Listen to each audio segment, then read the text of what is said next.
Yo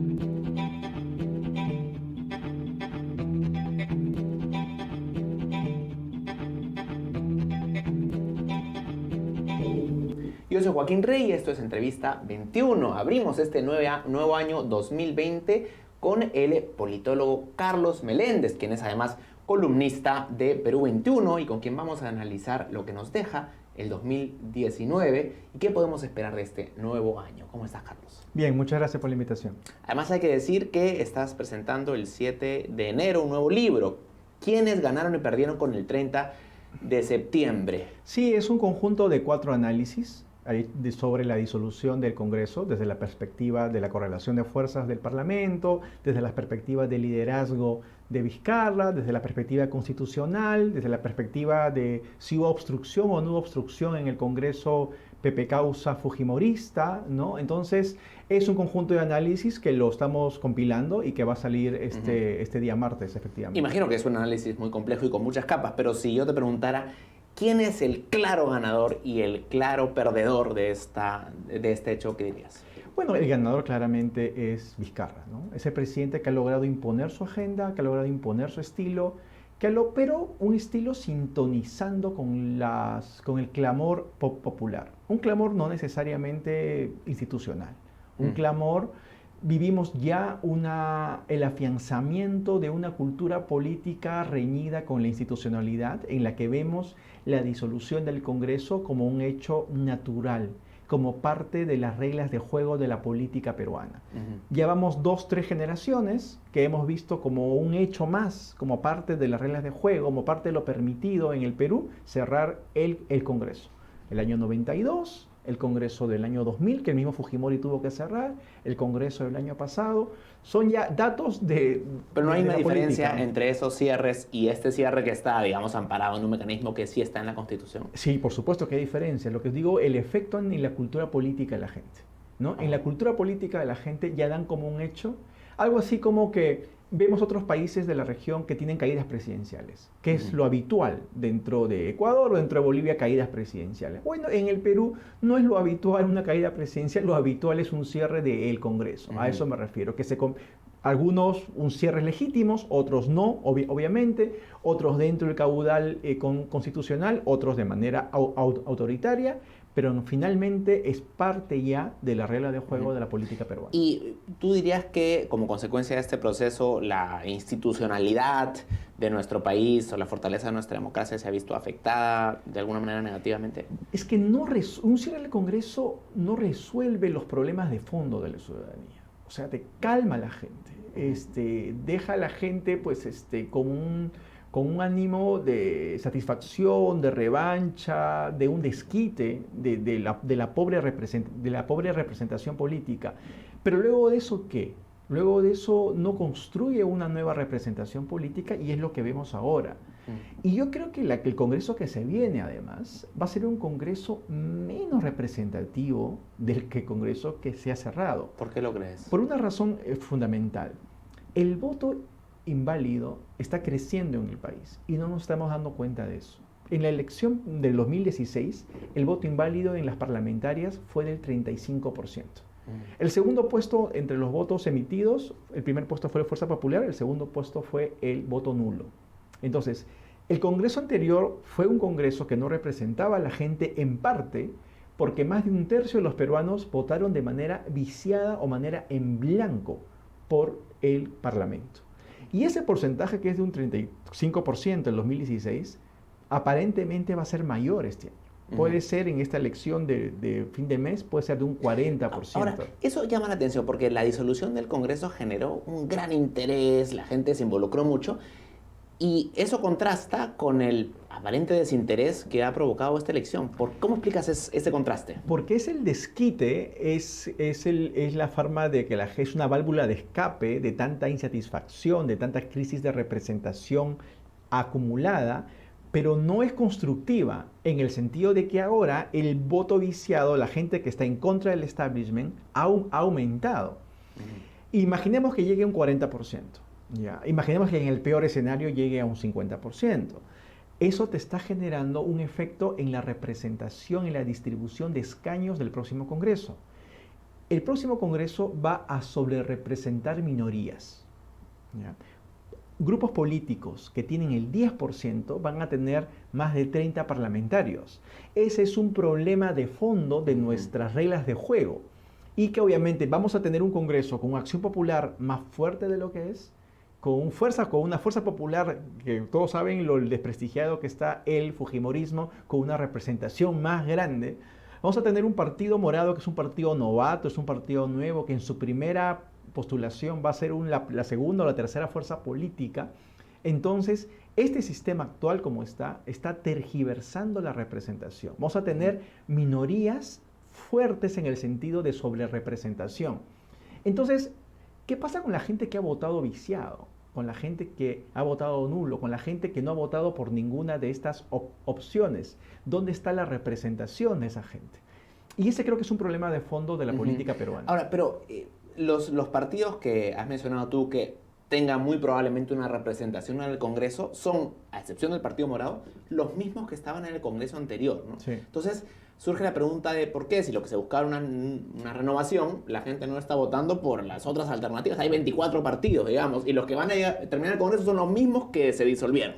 Porque creo que en gran parte los otros partidos, las alternativas, tampoco están generando una opción distinta a lo que el establishment político da. O sea, nuestro establishment político es de la oferta que tenemos.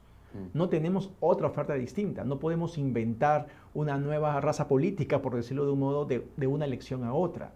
O sea, era esperable de que efectivamente la disolución del Congreso no generara un cambio en la institucionalidad política del país.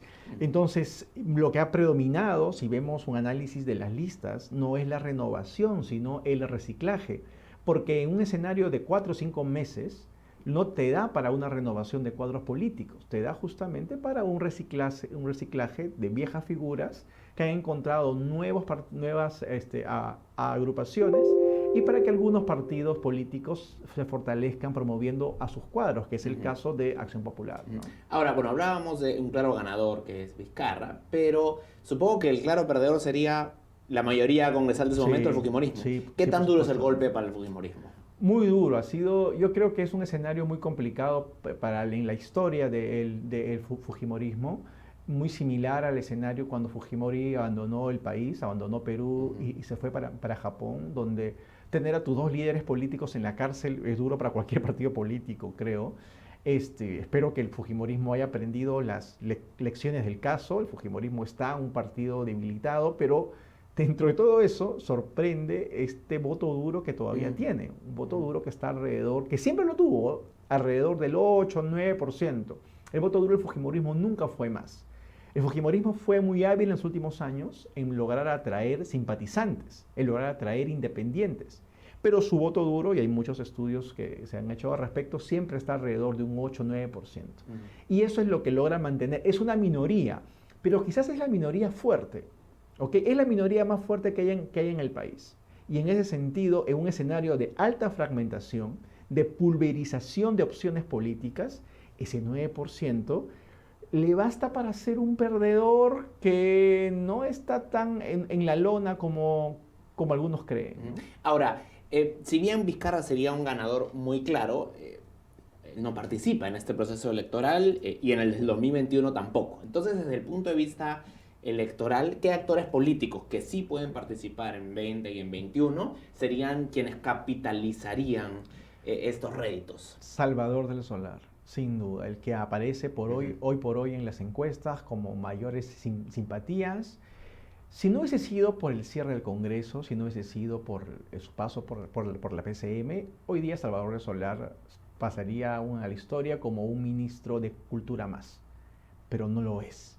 Hoy Salvador Solar puede decir que cerró el Congreso.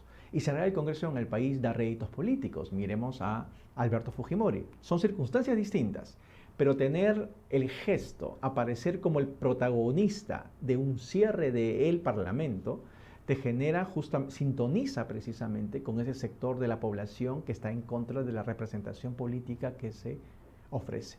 Y es por eso que Salvador Solar hoy día en las encuestas aparece como punteando en las encuestas. Lo que habría que ver es cómo transforma esas simpatías en en algo viable, ¿no? Porque no tiene un partido político, tiene más bien un círculo de amigos y de profesionales tecnócratas que lo bancan, que lo apoyan, pero creo que sí ha logrado en el imaginario de la población estar un pie adelante de todas las demás opciones. En tu última columna en Perú 21, tú presentas el término de los canallas buenos de la política peruana. ¿Qué significa este término? ¿Quién es un canalla bueno en Perú? Bueno, para empezar, no es una idea original mía, ¿no? Una idea que lo trabajó Cercas en una columna en El País de España, pero es una idea también que viene de Albert Camus desde los años mediados del siglo XX. Habla de aquellas personas que utilizan las buenas causas, las causas políticamente correctas, las causas nobles, las causas que todos deberíamos apoyar para realizar sus propias canalladas, ¿no? Gente que aprovecha lo políticamente correcto para poner sus intereses particulares por encima de estas causas nobles. ¿En quién estás pensando concretamente?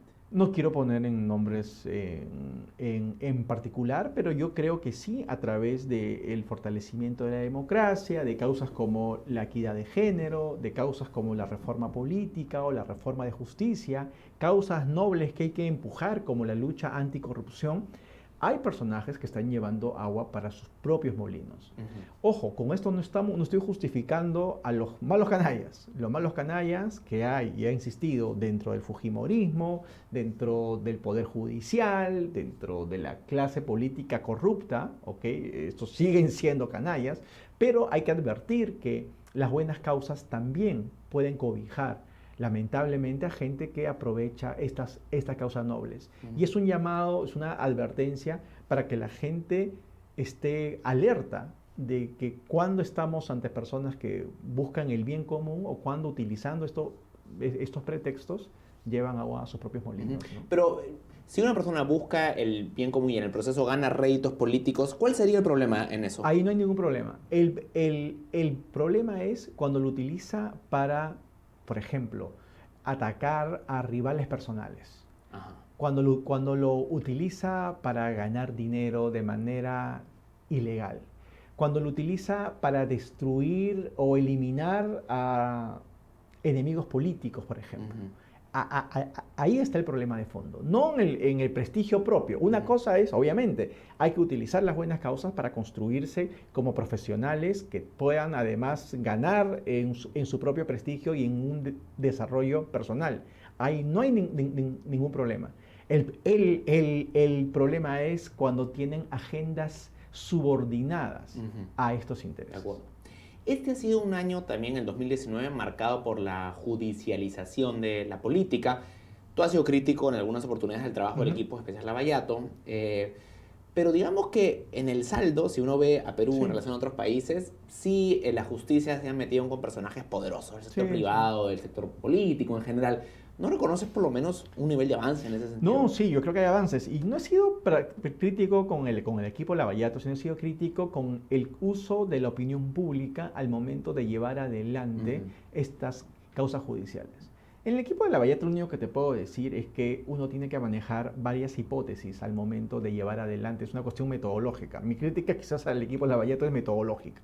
Tú tienes varias hipótesis y tienes que poner igual énfasis al momento de contrastar tu evidencia con esas hipótesis. El equipo de Lavallato pareciera que tendría solamente una hipótesis, ¿no? Tienen como que uno solos villanos y metodológicamente, digo, no se da la posibilidad de poder contrastar otras hipótesis. Pero en general yo creo que están haciendo, están yendo por un camino que obviamente ha renovado la confianza en la justicia en el Perú. Obviamente hay excesos, pero que tiene que ver con que finalmente depende mucho de personalidades también. No estamos ante un sistema judicial, como pasó en el caso de Brasil, por ejemplo, que logró sostener ese escenario de caos en el que se llevó a cabo el país luego de las denuncias de Lavallato.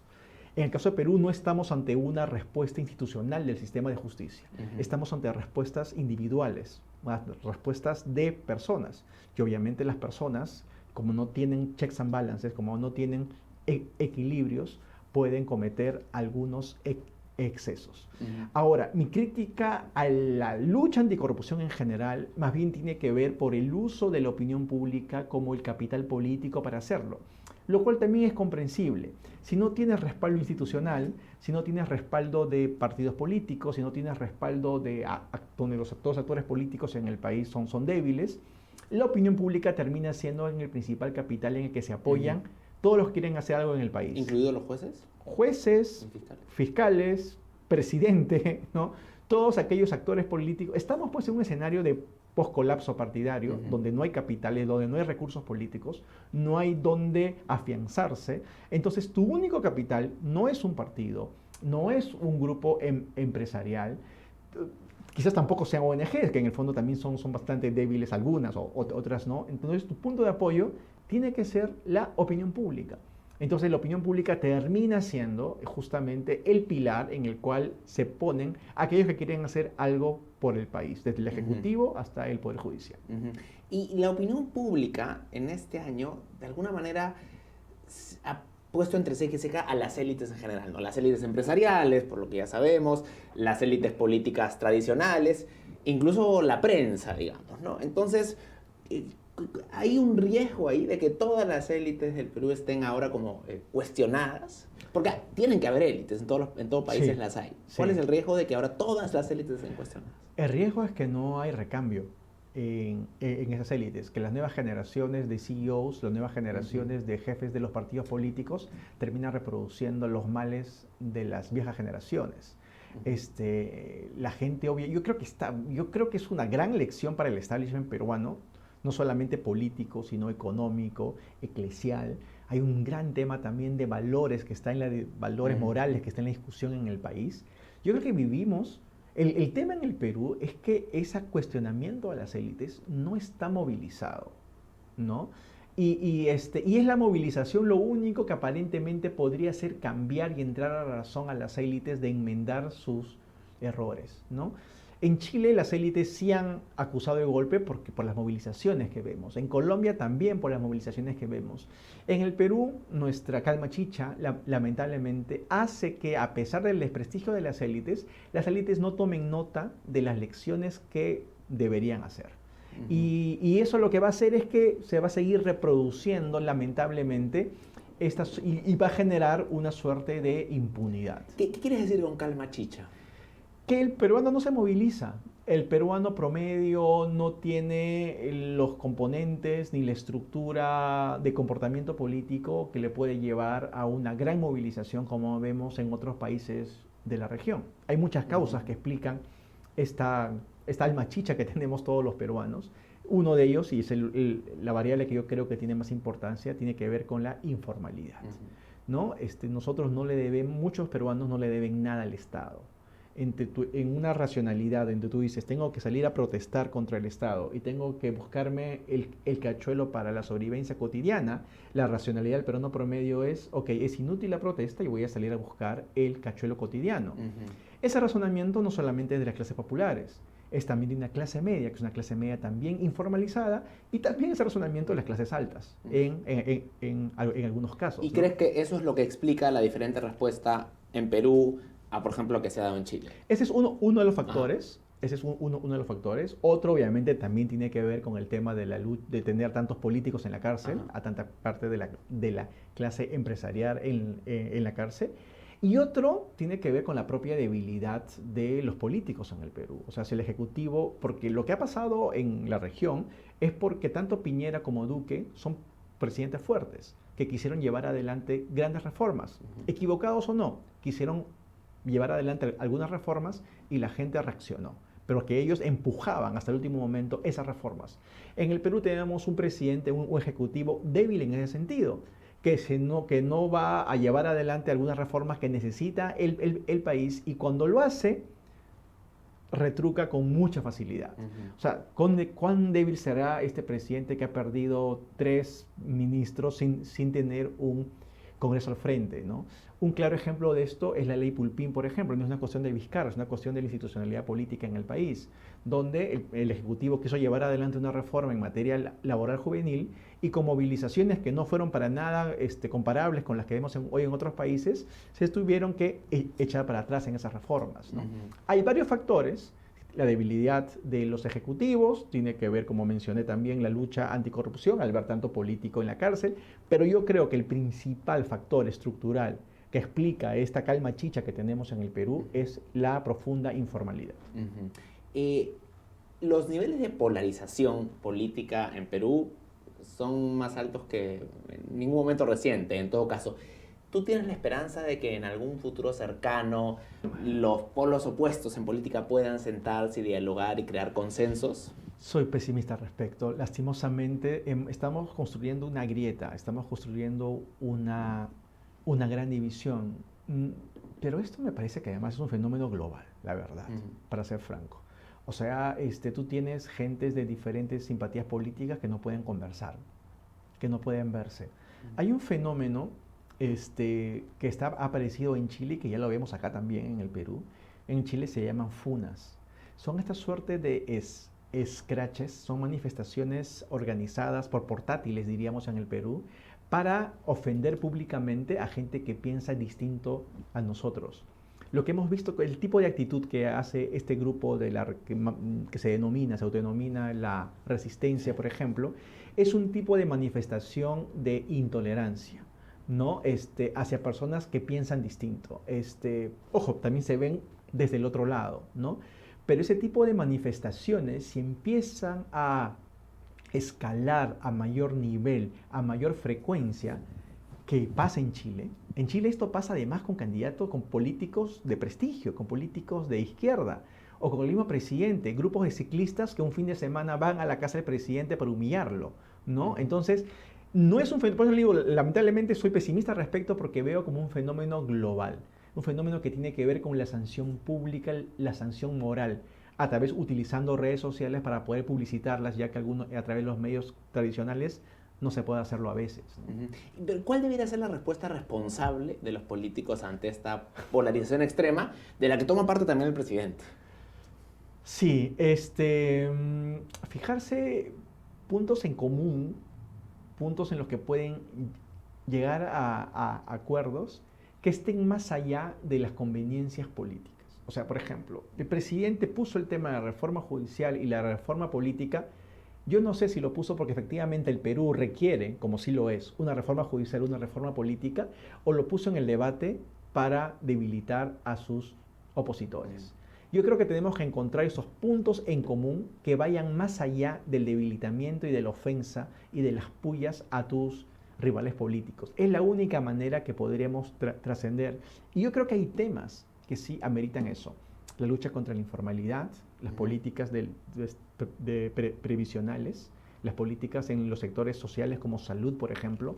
Yo creo que sí hay agenda para evitar que estos temas, que deberían ser temas de norte para un país bicentenario, estén por encima de las pequeñas pullas entre políticos, ¿no? Pero parece que la agenda del presidente no abarcar otros temas más allá de la lucha de la corrupción, por lo menos hasta ahora, ¿no?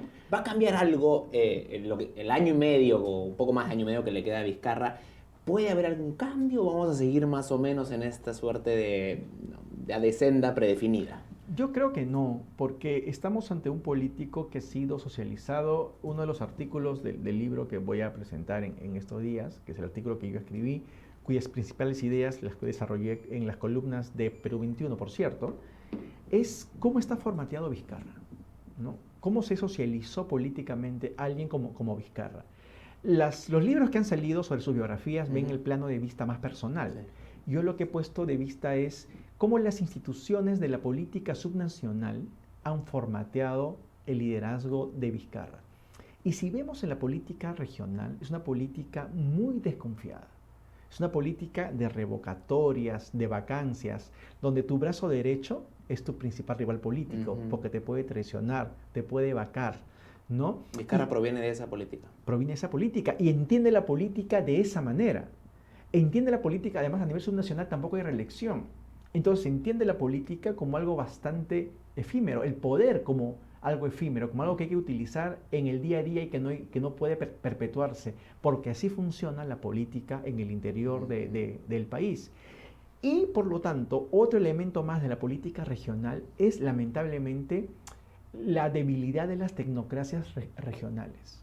Las tecnocracias regionales que se han gestado a partir de la descentralización tienen bastantes límites. Se concentran en la administración de las obras públicas, pero no en emprender grandes reformas. Vizcarra tiene el emblema de la reforma educativa, pero en una región, en la región de Moquegua, pero una región bastante pequeña al respecto.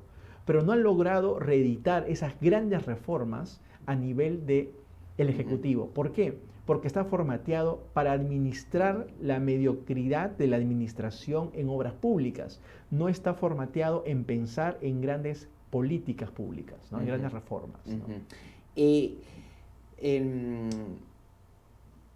Ahora es poco temprano todavía para evaluar a Vizcarra, pero ¿cómo crees tú que la historia en unos años mire atrás y juzgue al presidente Vizcarra? ¿Cómo crees que lo traten los libros de historia? Yo creo que bien, ok, paradójicamente con lo que estoy diciendo, creo que bien, porque Vizcarra yo creo que es un mal gobernante, pero es un buen político. Y ha llevado la lógica de la política subnacional al establishment político nacional. Lo que ha hecho Vizcarra es decir, así se hace política en el Perú en el siglo XXI. O sea, ha logrado tener la sagacidad, la audacia del político regional, lo ha llevado a Lima, lo ha llevado a Palacio de Gobierno y ha cambiado el chip. Para bien o para mal, va a haber un antes y un después de la política nacional luego de Vizcarra. Así como Fujimori cambió los cánones de la política con un pragmatismo inédito hasta ese entonces, lo que vamos a ver con Vizcarra es nuevamente nuevas reglas de juego, nuevos parámetros, en base al éxito que él ha tenido. Todos los presidentes exitosos generan pautas a imitar, ¿no? Y esta audacia que tiene Vizcarra para poner pullas a sus rivales políticos, para poder confrontar a sus rivales políticos, que ha sido muy usual en la política subnacional, ha venido para establecerse como normas, como instituciones informales en la política nacional a partir de ahora en adelante. Y esto no es solamente exclusivo de Vizcarra. Villanueva, Salaverry y otros políticos que han logrado alcanzar la figuración nacional que vienen de la política regional han traído estos cánones, estos niveles de audacia en la política nacional. No casualmente se los considere traidores a todos ellos, ¿no? Porque en la política subnacional no existen lealtades. No existen lealtades con los grupos políticos, porque como dije hace un momento, tu número 2 puede ser tu propio rival. Esas reglas de juego ya están establecidas en la política nacional hoy día. ¿De una manera permanente, imprecedera? Porque has puesto incluso al mismo nivel del fenómeno fujimorista con el de Vizcarra. ¿Crees que a través del tiempo sea así? Como el generador de patrones de comportamiento político que van a imitarse. ¿Ya? Creo que no ha generado el efecto Fujimori. Fujimori gobernó 10 años y generó políticas sociales que a través del clientelismo generó una lealtad. Eso Vizcarra no lo hizo. Pero después de Fujimori todos querían ser el próximo outsider, ¿no? Después de Fujimori todos querían crear su propio movimiento independiente y llegar a la política. Ok, eso que fue el efecto a nivel de élite política, digamos, vamos a ver ahora. Vamos a ver a partir del año 2021 a políticos más audaces, en el sentido de interpretando, moviendo, manipulando en algunos casos la institucionalidad política, las reglas de juego. Vamos a ver a políticos que van a oponerse más. Vamos a ver a políticos con círculos de confianza bastante herméticos, bastante pequeños. No vamos a ver construcción de partidos políticos, vamos a ver reproducción de estos círculos.